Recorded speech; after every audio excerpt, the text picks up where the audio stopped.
Saman ang tugtog sa imong kinabuhi. Nabaday tugtog sa kinabuhi, Father. Naa kay kung atong lantawon ang kinabuhi daw usa ka huni. Ang huni sa kinabuhi kita kanta ganina nato, no? Nganay huni ang kinabuhi. Ug kung wala kita masayod nga naay huni, naay tugtog, naay sunata, naay music of life, then mingon kita nga ang atong kinabuhi way lami.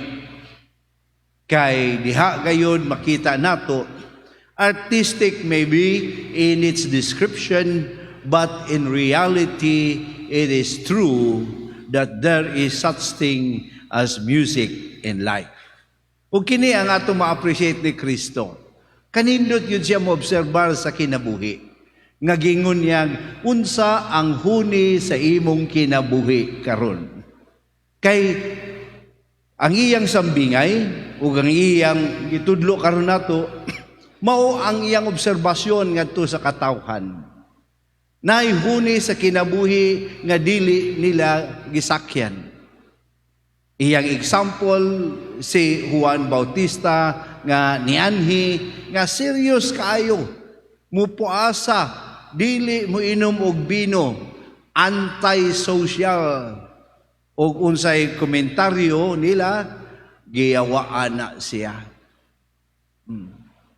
Wa na siya walay lami ang iyang kinabuhi.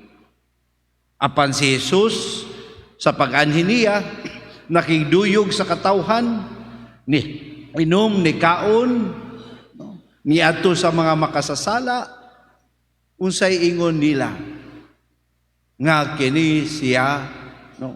Dili pud siya maayo. Meaning, kung unsa ganito usahay mga igsuon, ang kaayo sa kinabuhi, we don't appreciate it. Nega, mapay tawag nila. Nega kita sa kinabuhi. We always do the opposite.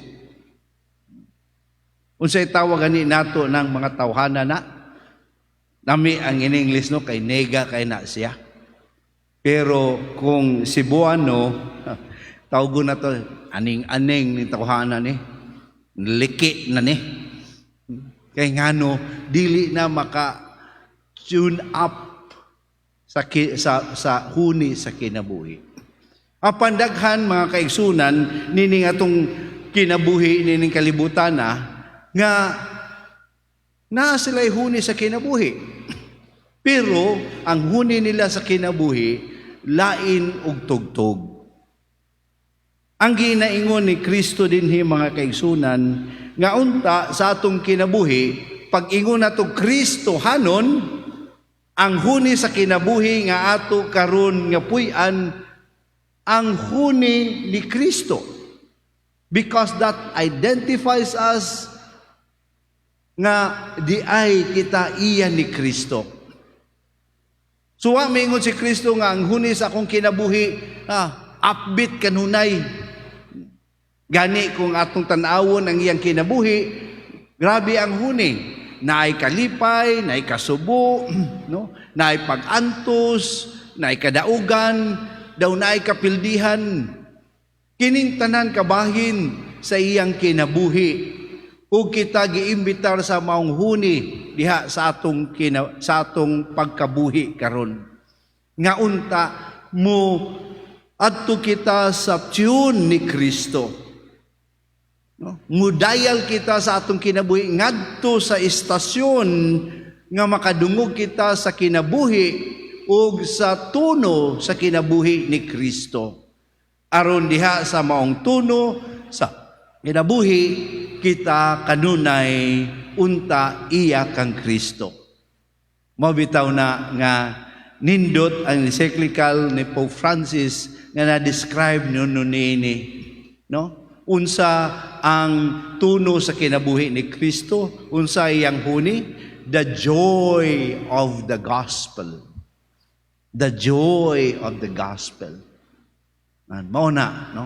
Kung makadungog unta tag ebanghelyo, naa nang kalipay sa sulod, no? naanang kamaya sa sulod nga atong mabati. Salamat sa Dios, ang iyang pulong mituhop kanako ug ang iyang pulong mo'y akong giya karong adlaw. Pero musugutag sa dili mga igsuon, sama sa radyo, daghay huni sa kinabuhi nining kalibutana. Mao na nga kinahanglan aron makakuha kita sa huni ni Kristo, atong tuyokon ang dayal, no? Ug ngadto sa istasyonan ni Kristo. Ug pag-ingon nato nga pagtuyok sa atong dayal nga desisyon na nato una sa tanan nga diri ko nga huni. Diri ko nga huni, no? Oh. Dili ko maingon nga mamili ko asay nindot nga huni, no? Asay hiyang nako nga huni. Naka-observe mo anang sa radyo, no, usahay kung maminaw ka sa mangita kag huni nga gusto nimo, no? Gusto nimo, wa kay klarong istasyonan. Sige lang kag tuyok sa dayal, sige lang kag select asa, no? Ay pangit ni. Unya, nato na po ko sa isa, ay okay ni. Ay di ni maayo. Ha, magtuyok-tuyok. Mo nang akong radyo diha sa sakyanan, usara gyoy. Dayal ana. Ambo guba man pod, no? Pero usaray dayal ana. GN ra gyud. Kay na ang huni diha, no? Ni Kristo. Apan di manggod maka-entertain, Father. We want life that is entertaining. That is why even when we go to Mass, we want to be entertained. When we pray, we want to be entertained. When we read the Word of God, we want to be entertained. It fits to us. But no, in life, brothers and sisters, we fit to the music, not the music fits to us. Muna nga kinahanglan, muhimo kong desisyon, kini nga huni ako. Iya kang Kristo. Pangitaon ako ang dayal ni Kristo sa akong kinabuhi. Because I need to fit in to the music. Mao bitaw nga diha sa atong kinabuhi mga igsuon. Kung walay klaro ang huni sa imong kinabuhi, na maaning-aning yun ta. Murag yun tag radyo nga wa mahimutang kung unsang istasyonan nga gipangita sa kinabuhi. Nga mahimo na noong gitawag natog alingugngog. Alingugngog. Samok, saba, noise. Instead of music, we hear the noise of the world because we are always seeking the music of life that fits to us. No. We need to fit to a music.